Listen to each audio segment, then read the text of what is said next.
احساس ان انت ممكن يجيلك وقت وتبقى قاعد مثلا او نايم ومحدش قادر مثلا انه يرفعك او يساعدك، أو سواء إن الناس بتحاول تقلل من كفاءتي، أو سواء إن الناس بتحاول ما تشوفنيش أصلا. نفسك الناس تعاملك ازاي؟ بص هو حسسني ان انا عندي حاجة، حسسني ان انا قليلة، هيشوفينا حد تاني أكلمه عشان انتي فاهمة انتي تعبانة. هي بس فكرة ابتلاءات، كل إنسان فينا وليه ابتلاء.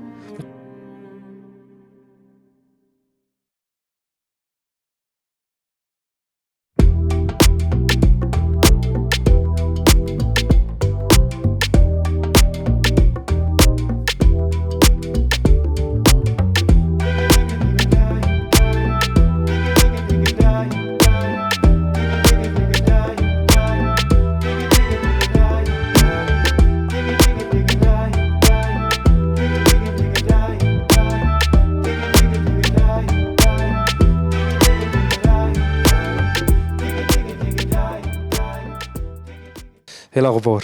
الحمد لله. منورين الدنيا. ده نور منورة الدنيا يا أستاذة رحمة اللي متأخرة 4 5 6 ساعات طب كده. مش دلوقتي يعني. ما هو عامل ايه طيب؟ خليه ابقى ملتزمة يعني. التزام ايه بس؟ التزام ايه؟ مبدئيا البرنامج اسمه سيرابيست، بس انا مش طبيب نفسي. انا ده دايما بقولها للناس لسبب عشان ما حدش يفكر ان انا جاي هنا اعالج حد او دكتور نفسي ياخدها ان انا بخش في شغلهم او الكلام ده كله. تمام. انا هنا مجرد بسمع. طب وصلنا لحل مثلا، يعني في اخر الحلقه لقينا نفسنا خير وبركه. ما وصلناش لحل، يبقى انت على الاقل قلت نص المشكله اللي هي ايه؟ الحكي. حكيت وطلعت كل اللي جواك. جاهزين؟ لا انا أنا مش دلوقتي هعيط. ولا انا ايه؟ اتوترت، حسيت ان انا هعيط. أنا مش هعيط، أنا بقول جاهزين؟ أنا مش هعيط. جاهزين. أنا مش هعيط. جاهزين. جاهزة. أنا جاهزة. جاهزه يا حاجه؟ جاهزة. طب بص احنا هنعمل ايه، هناخد السؤال كده او براحتكم، لا عايزين لا تمشوا هنبدأ كده كده. بإسراء، انا حابة ابدأ بإسراء. تمام، يلا بينا. نعيط السؤال الأول. يلا. ماشي. ايه هي المشكله اللي حاسه انها بتواجهك؟ السؤال ده أكتر مشكلة حاسة إن هي بتواجهني في الفترة الحالية إنه فأنا شغالة على معظم المشاكل اللي في حياتي. يعني كل المشاكل اللي عندي أنا شغالة عليها، سواء إن الناس مش بتعرف تقبلني كحد طبيعي، أو سواء إن الناس بتحاول تقلل من كفاءتي، أو سواء إن الناس بتحاول ما تشوفنيش أصلا. فكل ده أنا شغالة عليه. مم. دي يعني حاسه الضغط اللي جايلك من الناس ده مش مؤثر عليكي في حياتك؟ أنا في البيت مم. يعني فاهم. لا مقصر يعني في مشكلة. يعني مش شايفه ان في مشكله رئيسيه بتواجهك مثلا مع الناس او كده؟ في مشاكل، بس المشاكل دي مش مقصر. مم. يعني أنا قادرة أتعامل معاها. يا رحمه المشكله اللي حاسه انها بتواجهك؟ مشكلة انا حاسة انها بتواجهني بصراحة، يعني يمكن حاجة قلتها قبل كده ولسه بقولها تاني، بس انا الفترة دي اكتر حاجة مضايقاني بصراحة فكرة ان انا بتشال او الناس بتساعدني، بقت ضغطاني. يمكن في الاول كانت بالنسبة لي عادي ومتقبلاها، بس مع الوقت لما بكبر بقيت اخاف من الموضوع ده اكتر واكتر، فبيأثر فيا بصراحة. اشمعنى لما بتكبري؟ دايما بعيش السيناريو بتاع عارف انت المسلسلات والافلام، او مش مسلسلات وافلام، خلينا نقول ده الواقع. احساس ان انت ممكن يجيلك وقت وتبقى قاعد مثلا او نايم ومحدش قادر مثلا انه يرفعك او يساعدك، فبقيت بخاف او مش عارفة. بس فانا الفترة دي الموضوع ده مأزم معايا قوي، بس انا راضية، يعني انا زعلانة بس راضية، يعني الحمد لله. الرضا يعني حل نص المشكلة؟ نقدر نقول 50%؟ يعني ولا حاسة ان هو معاكي اقل شوية؟ لا يعني الفترة دي حاسه انه 20%. ده بجد. بس راضيه يعني ليه بس مش انت راضية؟ هتعمل ايه غير انك ليه او ليه حاسة ان هو 20%؟ ممكن عشان بقى بتصعب عليا نفسي، لان انا كنت في الاول صغيره. لما تتشال مش هتحس انك تقيل قوي على الناس اللي انت بتحبها، هتحس انك عادي لما الناس تساعدك. انما مع الوقت حاسس انك لا، تقيل فعلا على الناس اللي حواليك. بس هتعمل ايه؟ هترضى اكيد يعني. مم. بس الحمد لله يعني مش معترضة يعني، الحمد لله. طب عشان ما نحرقش باقي الأسئلة مرة واحدة، تاني سؤال، نفسك الناس تعاملك ازاي؟ نفسي الناس تبطل تعاملني إني عندي مشكلة ذهنية، لأن هما الناس كتير بتخلط ما بين إنه الشخص عنده إعاقة هو شخص ذوي إعاقة جسدية ولا ذهنية، ولما بيشوفوا حد عنده إعاقة جسدية تلقائي بتتربط في دماغهم إن هو عنده إعاقة ذهنية. فلا، أنا كل مشكلتي إني قاعدة معاك بفهمك إني بفهم بس أصلا. فنفسي الناس تبطل تعاملني إني عندي مشكلة ذهنية، لأن هما والله مش بيعاملوا اللي عندهم مشكلة ذهنية صح، يعني أصلا هما بيعاملوهم غلط، فتخيل أنا بتعامل كده وغلط كمان. فنفسي أوي إنه الناس تعاملني إني عندي مشكلة، ما عنديش مشكلة خالص، بس يبقوا فاهمين إيه المشكلة وإحنا هنتعامل معاها إزاي، مش إن أنت عندك أنت تعبانة بقى، لأ. ان انت شخص عادي بمعنى صح. أنا عندي disability، ما بنكرش على نفسي كده، ما بضحكش على نفسي وأقول في المراية أنا عندي عينتين بشوف بيهم، أنا عندي عين واحدة بشوف بيها، عاملني إن أنا بشوف من عين واحدة دي، مش إن أنا ما بشوفش خالص. فاهمة المشكلة في قصدي؟ الناس مش فيكي. أنا فاهمة. بجد والله انا بكلمك بجد، هي المشكلة فعلا في الناس. لو جيت تبص للموضوع هتلاقي المشكلة الأكبر في الناس. كلنا زي بعض، الحمد مفيش لله. اختلاف. هي بس فكرة ابتلاءات، كل إنسان فينا وليه ابتلاء. ممكن الابتلاء ده بقى يبقى في جسمه، ممكن يبقى في حاجة مثلا في حياته، في شغله. الإنسان لو فكر للموضوع بالشكل ده هيرتاح. هي بس المشكلة في الناس، ربنا مش يهديهم. المشكلة فيكم انتوا خالص على فكرة. ربنا يهديهم. ايه يا رحمة، انا بخاف لو هبص. نفسك الناس تعاملك ازاي؟ نفسي الناس تعاملني ازاي مؤخرا؟ لا يعني الموضوع معايا مختلف عن إسراء بقى شوية. أنا الموضوع بقى معايا إن نفسي الناس تعاملني إن أنا ربنا خد مني حاجة واداني قصادها الحاجات دي. بمعنى أنا دلوقتي بحكم إن أنا الناس بتحبني ومشهورة، فالناس مؤخرا بقت بتستكتر ده عليا. انت اكيد واخد بالك ان الناس الفترة دي في حقد وفي غيرة وفي طب ليه انا مش كده؟ طب ليه هو كده؟ عارف انت الحاجات دي. او يمكن رابطين مثلا ان انت بتتاجري بالتعب. رابطين ان انا بتاجر برضو بعاقتي دي. مؤخرا بتعرض ليها كتير قوي ان انا بتاجر بالإعاقة دي. بس اكتريتها غيرة بصراحة. يعني اكتريتها اللي هو الشخص ده بقى دلوقتي بقى عايش ملك، بقى عايش في قصر، يا لهوي معاه بقى. فلا بصراحة نفسي استكتار يعاملوني النعمة عادي. ذات نفسها. بيستكتروا النعمة عليا، فنفسي يعاملوني عادي ان انا زيهم. ربنا خد مني حاجة واداني بس قصادها حب الناس بس. نفسي بدهم كده. صوتي لصوت الأحمر. النقطة دي بقابلها برضه. كنا بنتكلم فيها قبل التصوير، اه فكرة النظرة بتاعت الناس. يعني تحس ان الناس هي اللي بتزود اكتر. انا بقيت بتحسد في العجله، عجلتي وكتاب الله بتحسد فيها. يعني ممكن ابقى كويسه ومبسوطه وفي حاجه حلوه حصلت في حياتي، الاقي عجلتي فجاه اتكسرت كده من لا شيء. مم. فالحسد بقى بيجي في الكرسي، انت متخيل؟ فلا الناس بقت صعبه قوي الفتره دي. ماشي. موقف مر عليكي حسيتي فيه بالضعف؟ مواقف كتير قوي. يعني هنقول اشد موقف بالنسبة لك. أشد موقف.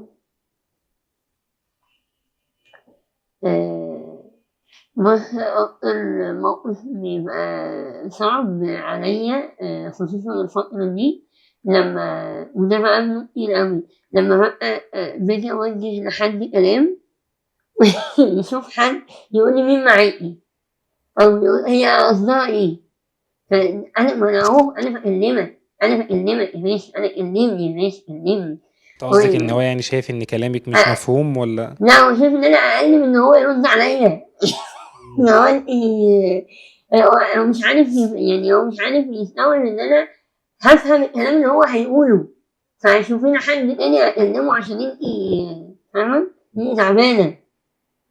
فدي من أكتر المواقف اللي بجد بتبقى صعبة، لإن أنا بابقى لو ليّا حق أنا حقي بيروح في اللحظة دي، اللي هو أنا بدل ما أبقى بادافع عن حقي اللي أنا باتكلم فيه، أنا قاعدة أثبت لك برضه نرجع لنفس اللي باثبت لك إن أنا قادرة آخد حقي زي أي حد. أبدأ بقى أتكلم مثلًا اللي هو أنا والله معاك أنا كلمني أنا هافهمك، يعني أنا هافهمك، فعمّالة مصطفى تعالَ شوفني هي بتقول إيه. دي من المواقف الصعبة أوي.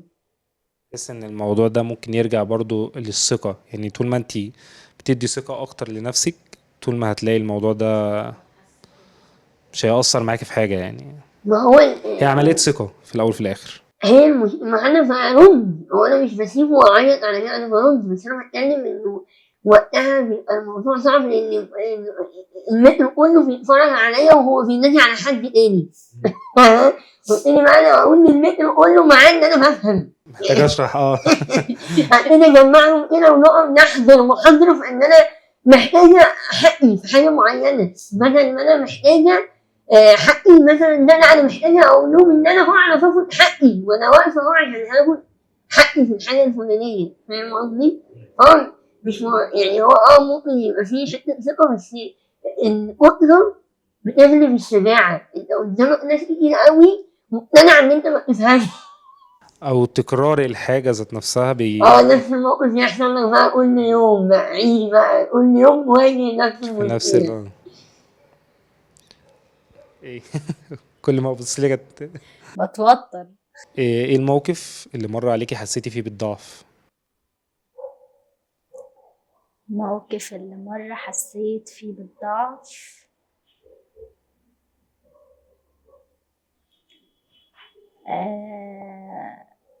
ماشي، ممكن يعني نقول آخر موقف بالظبط من حوالي مثلا 3-4 شهور كده.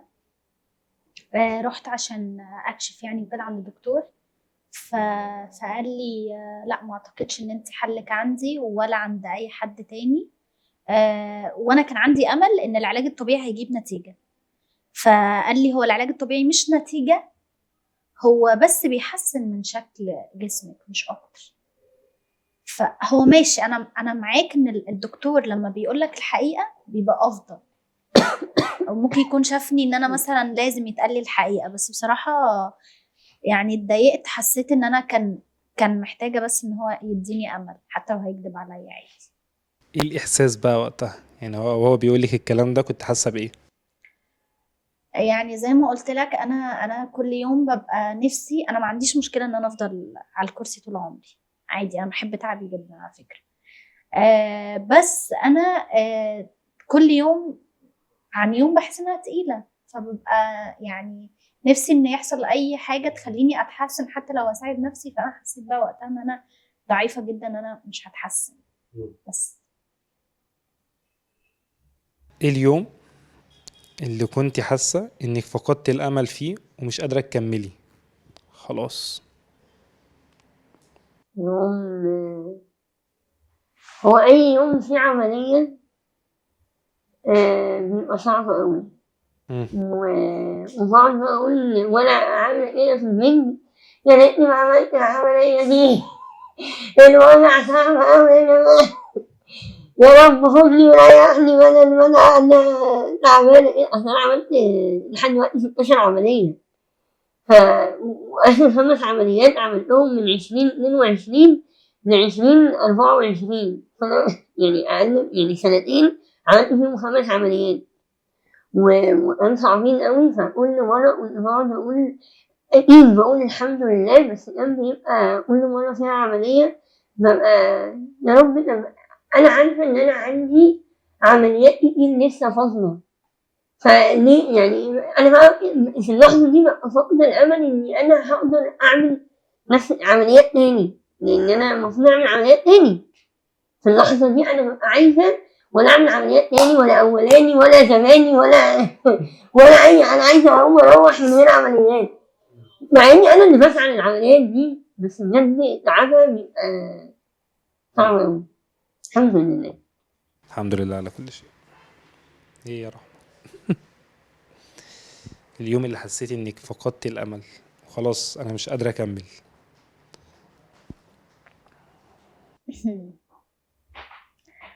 ماشي. هي دي تبان تافهة بالنسبة للناس، بس بالنسبة لي كانت حاجة خلتني مش قادرة أكمل. كان عندي شخص في حياتي، فأنا بصراحة ما كنتش متخيلة إن ممكن يجي يوم وهو ما يبقاش موجود. معنى الصح انت كنت ضامن وجود شخص في حياتك ومتخيل ان هو خلاص قابلك بكل ما فيك وهو مصدر الامان والسند ليك. ف... فاحنا ما كملناش. مم. يعني فجأة كده من شخص أحن حد عليك في الدنيا لأقسى شخص عليك، تحس ان انت كنت مخدوع، ان هو انت فجأة الشخص ده بقى كان حنين من شخص قاسي. وبصراحة ندمت كتير قوي على الفترة اللي أنا كنت بطلب فيها إن هو ما يسيبنيش.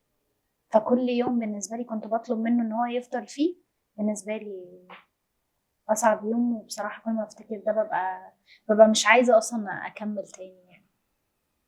حاسة ان هو الامل يعني؟ مش الأمل على قد ما هو كان مديني إحساس إنه مصدر الأمان، إنك لما تقع هتلاقيه، إنه ظهرك وسندك. كان مديني إحساس مش عارفة أعيشه تاني بصراحة.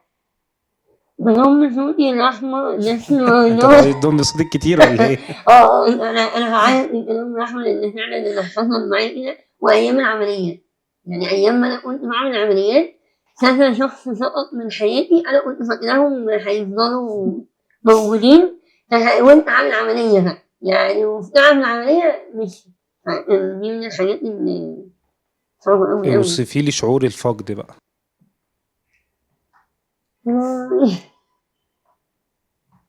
اوصفي الشعور ذات نفسه. الشعور ذات نفسه، بص، هو أكيد مش هيتقارن بشعور إن حد غالي عندك مثلا توفى. بس هو بيبقى شعور انت بتبقى متخيل ان انت الشخص ده هتنام وهتصحى هو موجود في حياتك. الشخص ده انت ضامن وجود حد مستحيل لو الدنيا اتشقلبت يبقى مش موجود. فجأة في يوم وليلة كده الموضوع ده بيتغير، بيبقى مش موجود، مش هتكلمه تاني، مش هتشوفه تاني. مثلا كل حاجة حلوة مثلا قضيتها معاه بقى بيقضيها مع شخص تاني. فبالنسبة لي شعور مش عارفة أوصفه بصراحة. يعني اليوم اللي هو خلاص قالك مش هنكمل، اليوم ده عدى عليك ازاي؟ او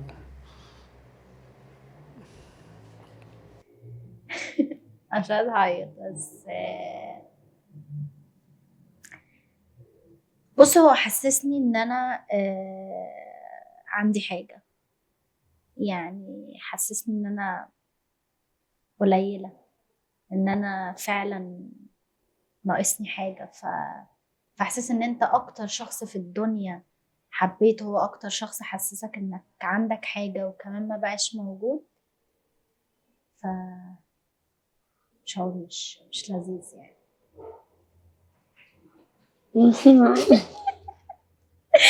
انا اعيط. ان هو حسسك بالمشكلة اللي موجودة، عشان انت كنت من شوية بتقولي هو يعني مصدر الامان والحنية ما كنتش حاسة معاه بحاجة، وانا هو يعني في وجوده ما كنتش حاسة بحاجة. فوقت ما ساب هو حسسك ان كان في مشكلة؟ هو في الاول كان مبين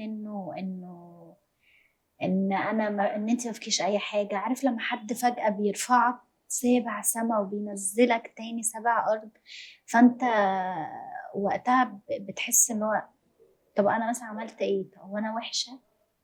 ف... فبس ايه، انا الموضوع ساعتها اثر فيا جامد بصراحه.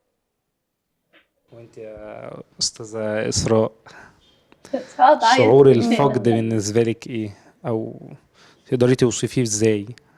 أنا بحس أوحش من الموت، لأن البني آدم بيبقى عايش ومكمل حياته، وأنا قاعدة ما بعملش حاجة غير إن أنا بفتكر قد إيه إحنا قضينا أيام حلوة، وقد إيه إحنا كنا مع بعض، وقد إيه كنت حاسة حلو في وجود الأشخاص دي، وفجأة مبقاش من حقي إني أعيش نفس التفاصيل دي وهو عايش أو هي عايشة.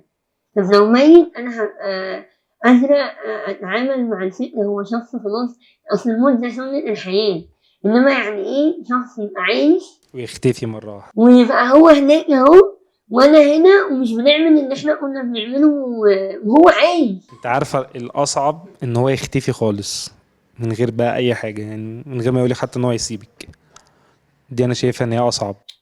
الاصعب انه من كان احن حد عليك يبقى لحد انت بتعيط قدامه ونهار وانت مش وهو فارق معاك، هو شايف إن فانت حسيت ان انت اللي هو تحول من مخدوع. شخص عزيز لشخص غريب بمعنى شخص صح. شخص اللي هو انت اصلا بتعمل معايا كده ليه؟ حسسك مم. انك حد مش طبيعي مثلا، او انت وحش جدا مثلا. لا ده اصعب طبعا. عشان حد يبقى معاك جدا وبيحبك جدا وفجأة يحسسك إن هو كان شايفك غلط. بحس إن دي طبيعة الحياة، يعني عارفة أنت تقلبات سنة الحياة، اللي الحياة. هو الدنيا برضو مش ثابتة على حال. انت في يوم في حاجة وفجأة واحدة بتصحي تاني يوم أصلا بتلاقي الدنيا في حتة تانية يعني. بس هي وحشة، يعني وحشة لما أكون مثلا اديتك كل حلو عندي وما اشوفش منك.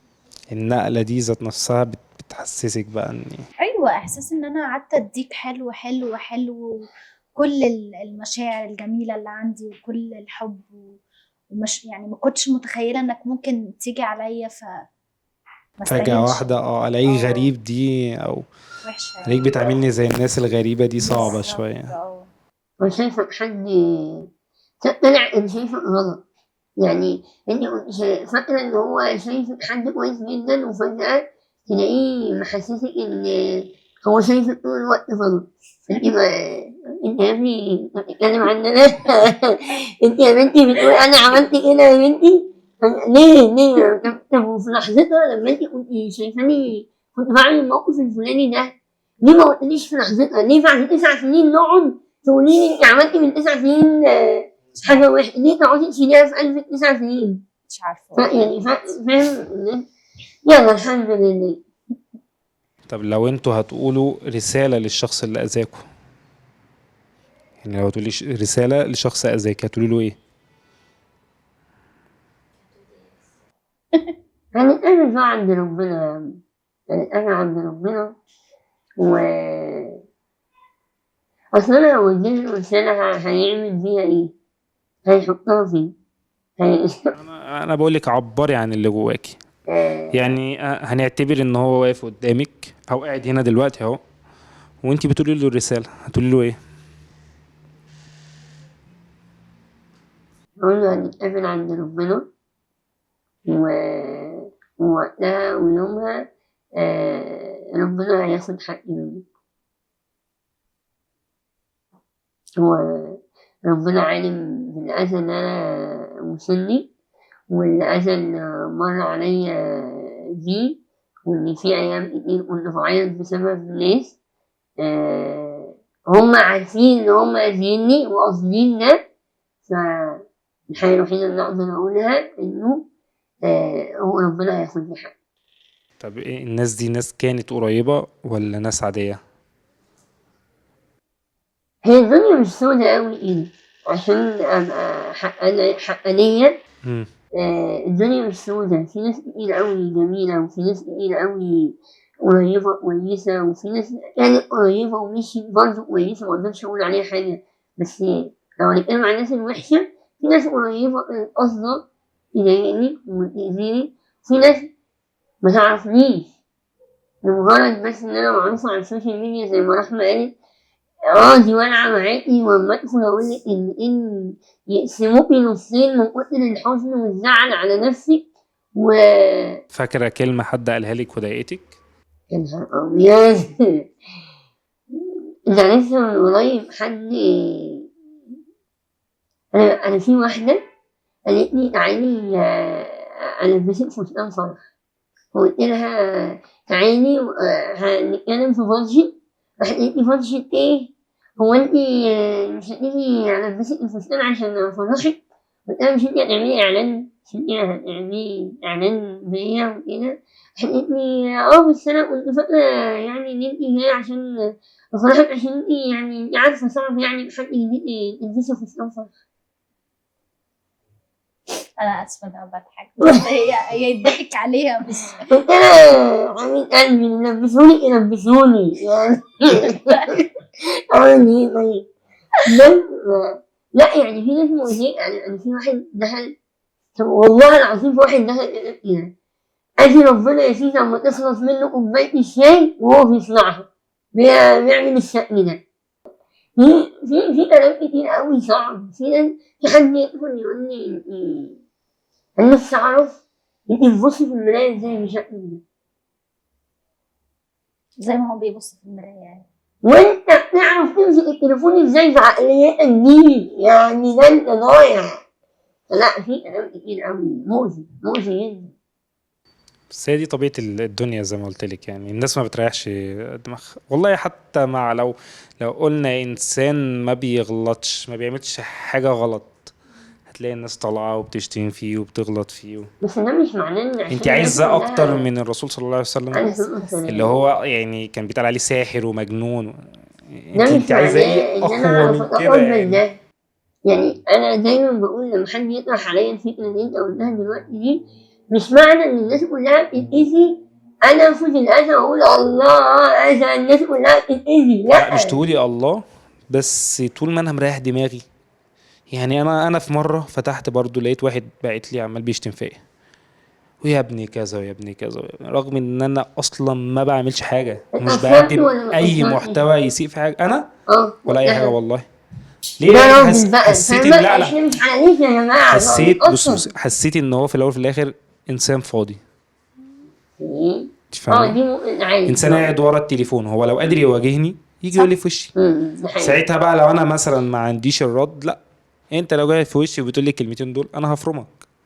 فانت مش قادر، انت اخرك تقعد ورا التليفون تقول لي الكلمتين بعدين دول. ما عملش حاجه في حياته من اللي احنا عملناها، فهو طبيعي بالظبط يحكم علينا. بالظبط. انت واحد قاعد فاضي فعلا. انت لو انت وراك حاجه حرفيا مش تكتب كومنت سلبي، صح. ده حقيقي. مش هيبقى عندك الوقت. هتيجي واحد ناجح قاعد فاضي يكتب لحد كومنت سلبي مفيش مثلا؟ الكلام ده، مفيش. محدش ناجح هيكتب حاجه زي كده. فاهم قصدي؟ بس فانا بالنسبه لي لو انت بتسالي يا احمد انا بريح دماغي صباح الفل. يعني كتبت لي اكتب اللي تكتبه، في الاول وفي الاخر انت اللي محتاج تتعالج مش انا. صح. المشكله دي انت اللي محتاج تتعالج منها. صح والله. انا زي الفل. بس فشايف الانسان طول ما هو بيحدد لنفسه، واثق في نفسه وعارف هو رايح فين وبيعمل ايه، هيرتاح. صح. بس يا رحمه لو هتبعتي رساله لحد اذاكي هتقولي له ايه؟ ايه ده انت استنى السؤال انا ده. لسه عنده.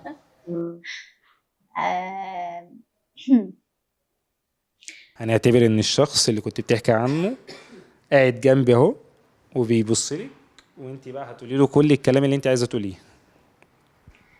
هو انا عكس اسراء شويه، يعني انا ما بتمناش لحد حاجه وحشه بصراحه، ولا حق بقى ولا مش حق ولا كده.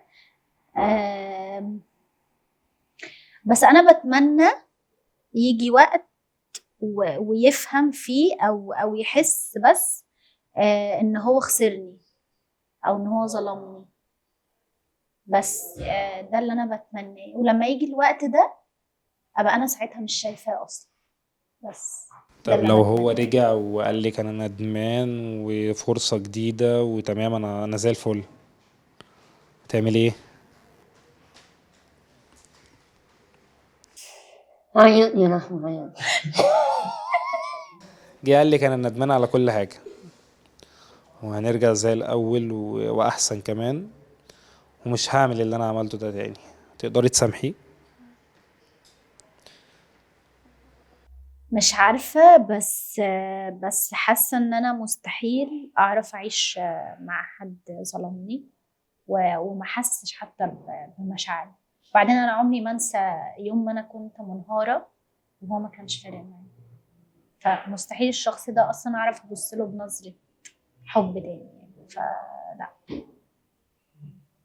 انا مش بتمنى له حاجة وحشة، بس ومش هتمنى له برضو ان هو يعيش نفس الشعور، بس اتمنى ان هو يفهم ويقدر فعلا ان هو ظلم حد وان هو اذى البني ادم بس. طب وانتي في الرحلة دي كده في كلمة سمعتيها وجعتك؟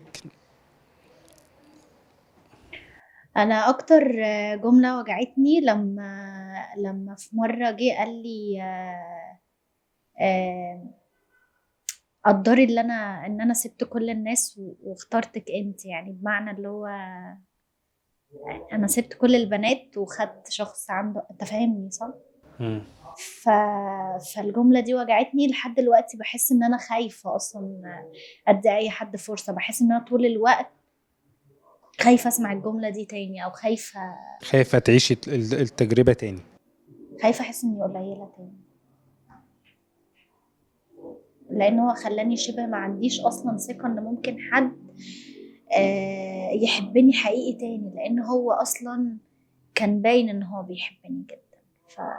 فهل المشاعر دي كانت صادقة؟ لا، ما طلعتش صادقة في الاخر. قصدك ان الحب كان مزيف وقتها؟ او يمكن زهق، لانه لو هو واحد اصلا شايفني طول الوقت ان انا فيا حاجة، فيبقى هو مش عارفة. هو يمكن احنا اللي اختياراتنا غلط، يمكن بننخدع اكتر في الكلام الحلو، في الشكل الحلو، في الرسمة اللي بتبقى في الاول الحلوة. يمكن عشان انا اصلا مش ببقى نفسي في حاجات كتيره من الشخص اللي يحبني، قد بس ان هو يبقى حنين عليا وطيب كده، اللي هو هين بس. انا ولا بقى يفرق شكله، ولا هو غني، ولا هو يحبني، بس يعني مش بيفرق معايا، مش بختار كتير والله. بس يعني راضي بالقليل. الحمد لله. الحمد لله على كل شيء.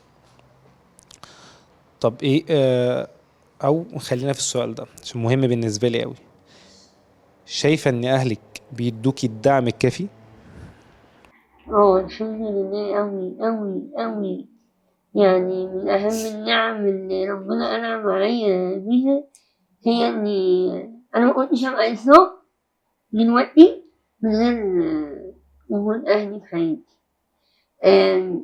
إحنا مش سمنة على العسل بس. الناس دي أنا كبرت في البيت ده وأنا عارفة إني زي أي حد. دي أكتر حاجة أمي وأهلي ادوهاني. أنا زي أي حد. مامتي كانت دايما بتقول للمدرس بتاعي اكسر وأنا جنبك يعني أمي كانت فعلا بتتعامل معايا إني شخص عادي جدا جدا، لدرجة إن أنا دلوقتي بعرف أعمل المواعين وبعرف أطبخ وستي بنت ملهلوفة وشاطرة مع إني عندي مشكلة كبيرة في إيدي، بس أنا بعرف أعمل كل ده علشان هما قدروا يوصلوا جوه دماغي من وأنا طفلة ان انت تمام. لا، أهلي نعمة بقول لك هي كبيرة. فكرة العادي ان الناس تعاملك عادي، انت هتبتدي تتأقلم ان انت عادي، مفيش اي مشكلة. بعدين انا لو حبيت نفسي الناس هتحبني، انا لازم اكون انا بحب نفسي الاول واثقه في نفسي بالظبط. الاول. يعني طول ما انا تمام مع نفسي وزي الفل خلاص. الحمد لله. مع الوقت هتلاقي الناس بقت زي الفل برضو معايا وبتتعامل عادي صح. فكرة العادي. عارفه انت الانسان مش عايز حاجة في حياته غير ان هو يحس ان هو عادي بالظبط، تحس ان هو ما عندوش مفيش اي مشكلة. بس انا معاك والله جدا في الحته دي، بس انا بشوف ان في حاجات احنا محتاجين يعني ناس عاديين ناخد بالنا. زي انا مثلا عارفه ان احمد طويل زياده عن اللزوم. مش هاجي تتنمري مثلا. ولا ايه؟ لا انت بقول بتتنمر عليا. لا بقول مثلا، فانا ما اجيش اقول له احمد تعالى احمد يقصر شويه كده. ادخل من الباب الصغير ده. انا عارفه ان دي مش امكانياتي، انا بس محتاجه ان الناس ما انا مش تتعامل هعرف معانا اقصر عادي. اعملها ازاي دي طيب.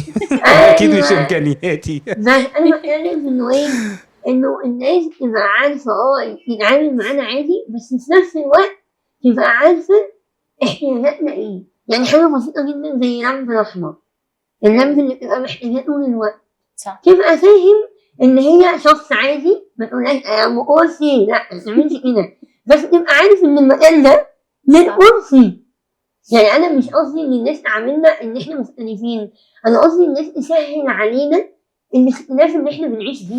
بس اقول لك حاجه، هي ممكن الفكره اللي معاكم ان انتوا على الميديا، ان انتوا ظاهرين. خدي بالك انت لو مش ظاهره مش هتحسي ده كله. لا مين قال لك ازاي؟ كده؟ لا لا بحس على فكره ان ده انا قبل اكتر. الميديا كنت اصعب، حياتي كانت اصعب، ما كنتش بعرف اضحك. بكتير. ده ايوه بالعكس، ده الميديا هي اللي مديانا الميديا قوه ان احنا مش نكمل قصدي حياتنا. كده، قصدي ان الكلام ده انتوا بتشوفوه كتير عشان الميديا بتدي مساحه للي قدامك ان هو يكتب اللي هو عايزه. لا فاهمه الموضوع اللي قصدي؟ انا بكلمك فيه زي اللمب ده مش على الميديا. اني مثلا يعني انت حاسه ان الناس برضو في الشارع مش متفهمه برضو اللي انت برضو بتمر بيه؟ ايوه ده في الشارع برضو. ايوه، ما احنا انا موجودين على الميديا زمان ليه؟ افتكر كنت ببقى ماشيه في الشارع الاقي الناس بتبص لي، بيقولوا مشلوله هي والمعاق. انا فاكره والله العظيم كنت بتعرض للمواقف دي كتير قوي. وممكن ابقى ماشيه، انا زمان كنت ما بحبش جمله ربنا يشفيك خالص ولا انا خالص. زمان دلوقتي كنت اقولها ابقى ماشيه، دلوقتي اقولها عادي طبعا. الاول كنت ابقى ماشيه بصوت عالي، ربنا يشفيك، ربنا يعافيك، ربنا مش عارفه ايه، ربنا الحمد لله اللي جبت انا من مبتلى فيها. ولا انا انت يا اسطى بتقولها لي في وشي ليه؟ يعني شاطر جدع، انت مش مبتلي، هي بتقولها لي انا ليه؟ انا مالي. بصراحه دي لا، اكتر زمان جمله زمان الدنيا كانت غير دلوقتي. لا دلوقتي طبعا انت تلاقي نفسك متقبل كتير عن زمان. بس لا ده مش معناه ممكن الادراك مثلا ان الانسان بيبتدي يدرك بقى ان خلاص فكره ان لا انا لسه في ناس بتتاثر من المواضيع دي. انا أيوة بتعامل أيوة. مع ناس صحابي هم كبار لسه بيتعبوا من المواضيع دي. أيوة. هي ممكن عشان حصل لنا حاجات كتير قوي بحكم ان احنا قابلنا ناس كتير. انا بخاف من الكلاب. معلش هو ياخد بعضه ويمشي على طول. ممكن ان احنا قابلنا ناس كتير، عرفنا نتأقلم مع بعدين الأطفال بنتعرض دي. للمواقف قدام طب انتوا بعض شايفين كده. علاج الموضوع ده فين؟ الناس اصل احنا مثلا مش تفهم، هنقول ان الناس احنا تفهم. هنجيب الناس كلها هنفهمها. ليه؟ ما احنا عارفة انت موجودين مش بنفهم. هننزل الوعي انت كله وجودك على السوشيال ميديا نعمل ايه؟ هو شويه يعني الناس احنا كل بتفهم. فتره بنعمل مهما عملتي برضه مش هتوصلي الوعي لكل الناس. لا فبحس ان الحل ان علاجه انت معاكم انتوا. تتقبل. ايوه العلاج معاك انت بصراحه ان انا تمام. انا بقيت بتقبل. يعني حد بيجي يقول ربنا يشفي، عارف العاطفه الزياده اللي بتظهر دي ساعات. دلوقتي ممكن ابقى عامله نفسي بحبها مثلا خلاص. يعني انا مثلا الاقي ناس، كنت في مره في مطعم، كانت في ناس جنبي يعني كده كانوا العاطفه زايده قوي قوي قوي قوي. فمعايا حد يعني صاحبي وكده، فهو متضايق قوي، متضايق بجد، وعايز يعمل خناقه وعايز يعمل مشكله. فانا عماله اقول له معلش والله بس العاطفه واخداهم، بس يعني معلش عدي الدنيا. لان الناس افورت لدرجه ان كان في شاب كان عايز ياكلني، يعني يقطع لي انت عارف العاطفه بقت. فلا بس شويه بقيت خلاص بقى يعني اقنع الناس ان هي تتقبلها. في الاول كان مستحيل اتقبل حاجه زي كده والدنيا اتشقلبت يعني. بس كده. ما هو الحل ان انت تتقبل. ماشي نتقبل، بس انا شايفه انه برضه في عامل ايمان على الناس صراحه. مش عارف، حاسس ان انا لو اديت دماغي للناس هتعب لا مش بصراحة. قصدي ان احنا بندي دماغنا للناس، بس انا قصدي ان في ناس فعلا بيبقى انا هتكلم عن نفسي مش هتكلم عن حد. انا اكتر حاجه ادتني ثقه في نفسي ان الناس كتير على السوشيال ميديا يعني شافت فيا قبول وحبتني. صح. فالناس هي مش بقول ان احنا بنرمي نفسنا في للناس ودماغنا للناس، بس بتكلم ان فعلا الناس أفكار. يعني دلوقتي بقى فيه قوانين للتنمر، ودلوقتي بقى فيه إنه أنا ممكن أقول لحد لو سمحت ما تعملنيش كده. زمان يقول الله أنت بتمشي ولا إيه؟ لأ دلوقتي بقى فيه وعي. فلما كل ما نزيد الوعي، يعني وجودي بيعمل ايه على السوشيال ميديا، وجود رحمه بيعمل ايه على السوشيال ميديا، وجود ذوي الهمم على السوشيال ميديا. مش غرض ان احنا نبقى بس بنشو لا، احنا بنفهم الناس ان اهو يا جماعه بص رحمه بتاكل ازاي، بص انا بمشي ازاي في الشارع، بص احنا بنعمل ايه. ده بيخلي عندهم وعي. لما في قابلونا اكيد مش بيعاملونا زي الاول. يعني اكيد لو قلت خلاص لك الوعي بقى فاحنا بنعود الناس علينا. احنا عندنا عامل، بس احنا بنقدر نعود الناس علينا. فمن هنا بقى في عامل للناس. صح ولا غلط؟ صح. بس ده اللي انا بتكلم فيه، البوينت دي. طب لو انت هتتمني حاجة دلوقتي تحصل هتكون ايه؟ دلوقتي أمنية حياتي بجد إن كل ذو الهمم أو أي حد عنده مشكلة عموما إنه حياته تبقى أسهل وأحسن، ويبقى مش دايما عايش شايل هم بكرة أنا هعيش إزاي، أنا هتعامل إزاي، طب أنا بس يعني. في مرة كده جيتي حسيتي ان انت عايزة تتكلمي مع ربنا مثلا وتتمني حاجة؟ عارفة انت اللي هو الانسان ساعات بيقعد كده يقول انا في يوم حسيتي ان انت يا رب انا نفسي في كذا مثلا؟ او الحاجة الغريبة اللي أنا نفسي فيها في ناس كتير قوي ما تعرفهاش. أنا بس الحمد لله أنا راضية والله. أنا من وأنا صغيرة أنا عايشة في شقتنا، هي شقة صغنطوطة شوية تمام. فأنا أصلا عجلتي ما بتخشش جوه البيت، فأنا طبيعي طول حياتي متعودة على الشيل، دخول الحمام بشيل، دخول مش عارفة إيه بشيل، فاهم قصدي، بطلع بره بشيل. فغصب عني اتعودت ان انا ما ساعدش نفسي من وانا صغيره. فانا من ساعه ما دخلت السوشيال ميديا وانا حلمي كل جنيه بشتغل بيه. عشان كده بقول لك الناس مش عارفه انت بتعمل ايه عشان اصلا تجيب الفلوس دي وبتجيبها ليه. تمام. يعني ابسط حاجه مثلا، انا فعلا انا امنيه حياتي وبعفر لها بقالي فتره، ودعيتها في العمره لما رحت فضلت انهار من العياط ان انا احققها. ومن فترة كنت عمالة أتكلم مع ربنا إن أنا أحققها، إن أنا أجيب شقة وأخصصها ليا، إن أنا أعمل لها كل حاجة ليا، السرير يبقى قدام العجلة، الحمام مش عارفة إيه. عايزة أعمل شقة أنا هعيش فيها مرتاحة. فدي أمنية حياتي إن أنا أحققها الفترة دي، وإن شاء الله هعملها يعني. انا فاكر في التصوير اللي فات كانت مامتك معاكي. اه لو هتقولي لمامتك رسالة عشان انا ساعتها فاكرة احنا عيطنا أنا وأمي ساعتها. أيوة.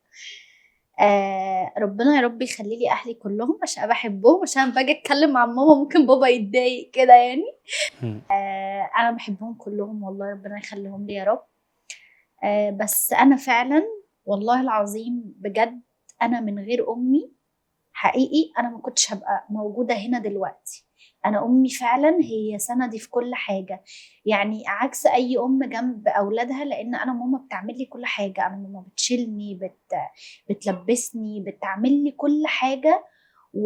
وكمان لما جيت من فتره قلت لها انا نفسي تطلعي عمره، قالت لي لا، انت كل جنيه معانا انت لازم تحوشي عشان تجيبي الشقه اللي انت نفسك فيها. يعني اصلا هي والله العظيم ساعات بتستخسر الجنيه في نفسها لاجل ان انا احقق حلمي واجيب الشقه. فانا بحبها قوي قوي، وهي فعلا سندي بعد ربنا. معنا اخر سؤال بقى. يلا. اتعلمتي ايه من الفترة اللي فاتت؟ نبدا بك يا روح حبيبي، انت اول. انا اتعلمت حاجات كتير قوي الفترة اللي فاتت. اول حاجة اتعلمتها انه الناس مش دايمين في حياة بعض مهما كانوا هم مين.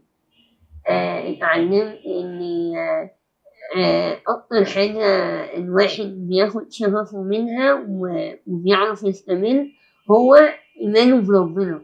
يعني طول ما انت ايمانك بربنا قوي وعندك رضا من جواك، طول ما انت هتعرف تستمد من الحياة دي شغفك عشان تجدد طاقتك بيهم وتعرف تكمل.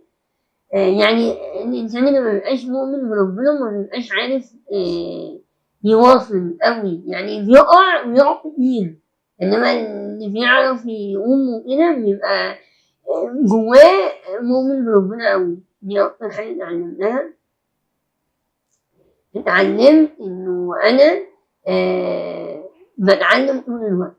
أنا كنت فاكرة إن أنا هاجي عند حتة كده وهبقى أنا جامدة. لأ، اتعلمت إن إحنا طول الوقت بنتعلم. حتى أنت زي ما كنت بقول لك، أنت قلتلي هتبقي وانت جملة بتطلعي نفسك الاخير هتبقي بتتعلمي ان انت آخر درس في حياتي. اخر درس في حياتك، ان الحياة فانية. يعني حتى أنا وانت بتطلعي روحك انت بتتعلمي درس، فعشان فالانسان طول بيفضل الوقت يتعلم طول بنتعلم. حياته. ف نفس السؤال. مم. آه، يعني أنا آخر فترة اتعلمتها بصراحة، اتعلمت إن مش شرط طول الوقت إن أنا أدي أدي أدي أدي، عشان فعلا في الآخر مش هاخد اللي أنا عايزاه. واتعلمت إن أنا مثقش في الناس، عشان فعلا بجد على رأي إسراء هم فعلا مش دايمين خالص. يعني انت ممكن تكون شايف ان الشخص ده فعلا موجود طول الوقت، بس ده مستحيل، يعني هو مش موجود. واتعلمت درس كده ان انا ادي الناس بقى اللي تستاهل بجد. يعني في ناس في حياتنا مؤخرا اكتشفت ان هم يستاهلوا ان هم اللي ياخدوا، مش الناس التانية اللي هم اصلا ما يستاهلوش ده. زي اهلي، ربنا يا رب يخليهم لي، دول اللي يستاهلوا ان انا اديهم، عشان هم فعلا تعبوا معايا وكبروني وخلوني انا موجوده دلوقتي. ولازم ادي شغلي عشان اوصل للي انا عايزاه في الاخر. وتعلمت ان انا اكون بحب نفسي وواثقه في نفسي، وبجتهد دايما عشان اكون احسن واكون قريبه من ربنا دايما. فده اللي انا اتعلمته بصراحه. بس بضم صوتي لحظة. هتفضلي تضمي طول الحلقة صوتك لرحمة. طب لو هتقولوا رسالة لكل واحد بيتنمر عليكم هتكون ايه؟ لا، أنا لو هوجه رسالة هوجه رسالة للناس اللي بيتم عليها التنمر. اللي بيتنمر ده ما يستاهلش مني كلمة الصراحة. إنما أكتر حاجة هبقى حابة أقولها هنا إنه إحنا كلنا في الهوا سوا، وكلنا بيتنمروا علينا، سواء انت عندك disability اللي هي إعاقة، سواء انت شخص ذوي إعاقة أو لأ، فانت بيتم عليك التنمر بشكل أو بآخر. فإحنا في الهوا كلنا سوا. انا ساعات بهزار بتنمر. خليك الإنسان تحسيه بطبعه متنمر أصلا. بجد والله. خليك حاول تتقبل مش الإهانة، بس حاول تتقبل إن مش كل الناس هتتفق عليك، ومش كل الناس هتحبك، ومش كل الناس هتشوفك تستاهل. وإن أقسم بالله في ناس بتكرهك وأنت ما عملتلهاش أي حاجة. صح والله. فحاول على قد ما تقدر أنت شخص بيتم عليك تنمر، تحط نفسك في دواير تدعمك نفسيا، تدعم نفسك نفسيا، تدور على حاجات تدعمك نفسيا، علشان انت اللي قاعد مع نفسك طول الحياة. دي أكتر حاجة أقولها لآخر يعني. تقولي ايه يا رحمة؟ يعني أنا ممكن أوجه رسالة بصراحة بقى مختلفة شوية. أنا نفسي أوجه رسالة للناس التانية اللي هي مش زينا أنا وإسراء، بيخرجوا وبيتعاملوا. في ناس هم أصلا لحد دلوقتي بيتكسفوا يخرجوا. في ناس لحد دلوقتي بيخافوا ان ايديهم تبان، رجليهم تبان، شكلي، وشي، طب هي الناس هتبص لي ازاي؟ لا، انا نفسي الناس تتعامل ان هي فعلا ما فيهاش اي حاجه. ولو حد عنده حلم معين ما يخليش تعبه يوقفه. وبتمنى لو حد عنده اي تعب ايا كان هو ايه، يسعى له ويهتم بيه ويروح علاجه، لان في ناس من كتر الاكتئاب ما بتروحش اصلا العلاج. بس ويركزوا مع حلمهم يعني، وإن شاء الله يوصلوا. في النهاية بالنسبة لي أنا عايز أقول لكم إن لازم الإنسان يكون واثق في نفسه. صح. أنتوا زي الفل، ما فيكوش أي مشكلة، وزي ما قلت لكم المشكلة في عينيهم هم، المشكلة فيهم هم. فطول ما أنا واثق في نفسي أنا زي الفل وتمام، وهوصل للي أنا عايزه. فأنا مش عايز أي كلمة تحسسكم إن أنتوا ناقصين كده أي حاجة، ولو شعرايا كده. بجد والله، طول ما انتي واثقه في نفسك، طول ما انتي زي الفل وتمام. ايه رايكم في التجربه؟